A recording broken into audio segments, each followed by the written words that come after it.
سبحان الله والحمد لله ولا إله إلا الله والله أكبر ولا حول ولا قوة إلا بالله العلي العظيم.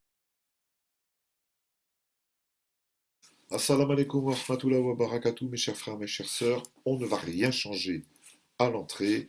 Je vous souhaite et à tous et à toutes de profiter de cette période de confinement, de cette période de ce temps qui nous est imparti pour vous rapprocher le plus possible de Dieu. C'est ce que je souhaite à tous et à toutes. Je voudrais aujourd'hui, mes chers frères, vous parler, et mes chères sœurs également, des amulettes. Aïe, aïe, aïe, qu'est-ce qu'il va nous dire l'imam aujourd'hui? De quoi il va parler?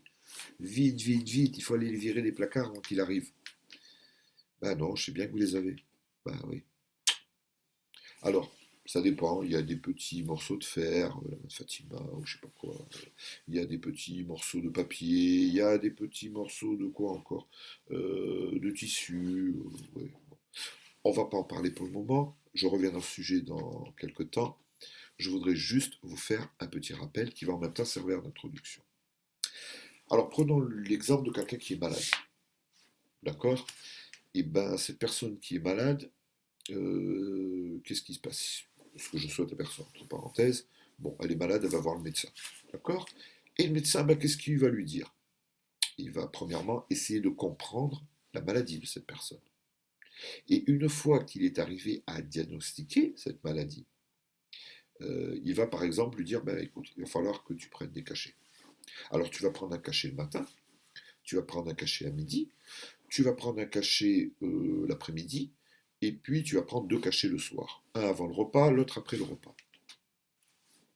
5 cachets par jour. Oui, je comprends bien que vous voyez où je veux en venir. Bah oui, bien sûr, aux 5 prières. 5 prières obligatoires que tout musulman doit effectuer. Mais sans regarder nos disconforts, sans regarder nos doutes, sans regarder nos...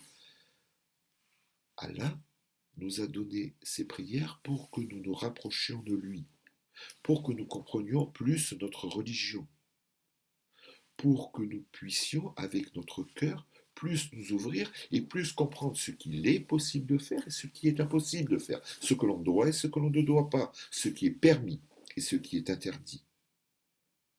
Je vous rappelle, mes frères et mes sœurs, que nous avons toutes et tous une date de départ, une date de fin.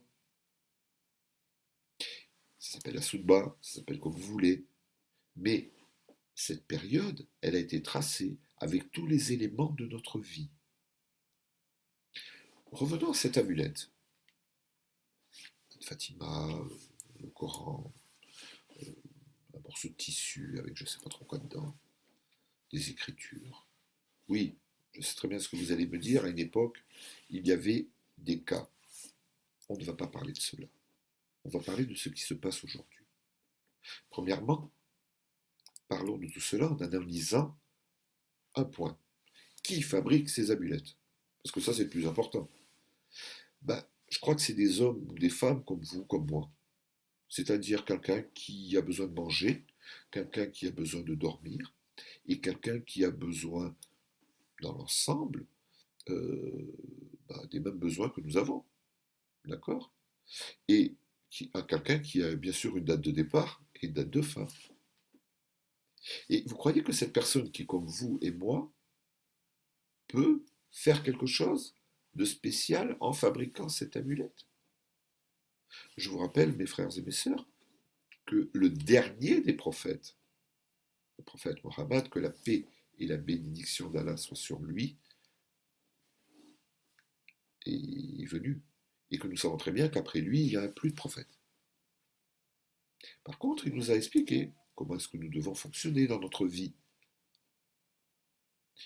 Et pour en revenir à tout cela, donc regardez, cette personne qui est comme vous, comme moi, vous vend un morceau de métal. Et quand vous achetez ce morceau de métal, ben, vous le substituez quelque part à Dieu. Parce que en vous rappelant juste une petite phrase du Coran, Bismillahirrahmanirrahim. Kul huwallahu ahad. Dit Allah l'unique. Et oui, Allah est le seul à qui nous devons toujours parler. Il est le seul à qui nous devons demander de l'aide. Nous devons demander protection. Et quand quelque part nous achetons ce petit morceau de métal, ben, qu'est-ce qui se passe? Il se passe que quelque part nous substituons par ce morceau de métal Dieu. Nous lui accordons quelqu'un d'autre. Alors que dans le Coran, il est bien marqué que Allah est unique. Et comme vous le savez très bien, chers frères et chères sœurs, plus quand vous achetez ce morceau de métal, ben vous favorisez la personne à en faire encore et à en vendre encore. Posez-vous bien la question. C'est assez grave. Bon, alors bien sûr, ce morceau de métal, honnêtement, je ne pense pas qu'il va vous aider à quoi que ce soit. Ça peut faire joli. Alors bien sûr, il y a une différence entre la personne qui l'achète parce que ça lui plaît, c'est joli, il va la mettre, voilà. Et puis la personne qui va l'acheter en lui disant oh, ça me protège. Ça me protège de quoi? Il y a des gens, vous savez, chez les musulmans, qui vont voir des marabouts, qui vont voir des gens qu'il ne faut pas trop aller voir, quoi. En vous rappelant encore une fois, mes frères et mes sœurs, nous ne dépendons que d'Allah. Et croyez-vous qu'Allah Ta'ala, qui nous a donné une date de départ, une date de fin, avec tous les éléments qu'il va y avoir dans notre vie, tout ce que nous savons, tout ce que nous avons vécu, et tout ce que nous allons devoir, mais que nous n'avons pas encore vécu parce que nous ne savons pas. En deux mots, tout est tracé. Et quoi? Ce morceau de métal, il va me changer tout ça? Ce morceau de métal, il va faire en sorte que ma vie va changer? Donc, si je crois cela, ça veut dire que j'essaye de modifier la vie et le destin qu'Allah a dessiné pour moi. Je ne vois plus cette vie d'aujourd'hui comme un examen. Je la vois comme quelque chose que je peux modifier. Ben oui, il faut bien appeler un chat un chat. Et c'est pour cela, mes frères et mes sœurs, qu'il faut faire très attention avec ce genre de choses. Parce que nous devrons tous, un jour ou l'autre, être responsables de ce que nous avons fait. Personnellement, c'est quelque chose qui me fait peur. Je ne veux en aucun cas substituer à la Ta'ala à quoi que ce soit. Si j'ai un problème, je m'adresse à Dieu. Parce que juste lui, et lui seul, peut régler ce problème. Et c'est pour ça que, vous savez, il y a beaucoup de frères et de sœurs, quand je vois qu'ils arrivent avec leur voiture, où il y a tout ça à l'intérieur, quand on en parle, je leur dis, mais qu'est-ce que tu crois que ça va t'amener?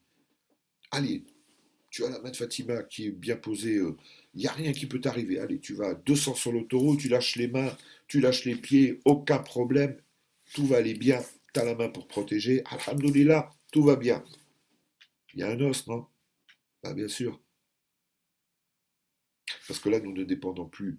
Nous dépendons d'un morceau de métal, un simple morceau de métal. Et nous substituons à la Tarala le droit de nous protéger.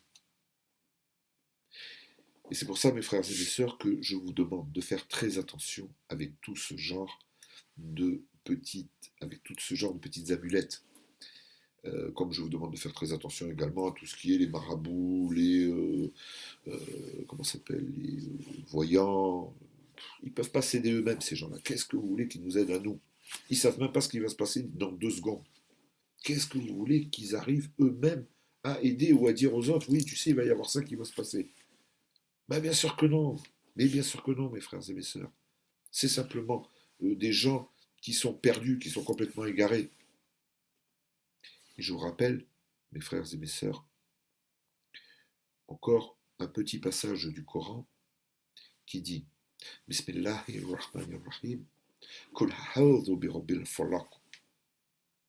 Dit, je cherche protection auprès d'Allah. Tout cela pour nous dire, mes frères et mes sœurs, que quand nous récitons ces versets. Nous demandons et nous cherchons protection.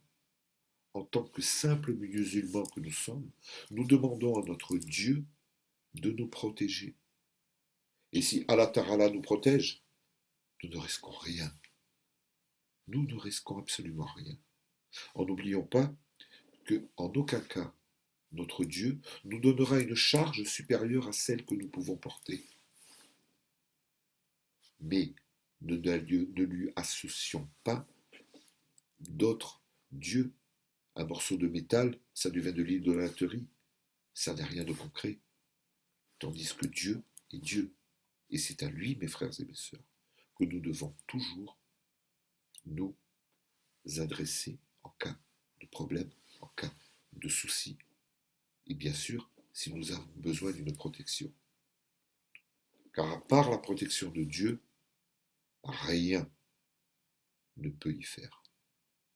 Mes chers frères, mes chères sœurs, pourquoi est-ce que je vous parle de cela aujourd'hui? Parce que bien sûr, on arrive en période de Ramadan et que le business de la mulette se déploie. Et je sais que je suis en train de me faire beaucoup d'amis, mais ce n'est absolument pas grave. Et malheureusement, on arrive à cette période-là où, bon, c'est bien. Non, c'est avec notre cœur que nous devons arriver à comprendre notre religion, et c'est avec notre cœur que nous devons demander protection à notre Dieu. Aucune amulette ne peut le faire. Allah Ta'ala, il est le seul, il est l'unique. Que Dieu vous garde, mes frères et mes sœurs.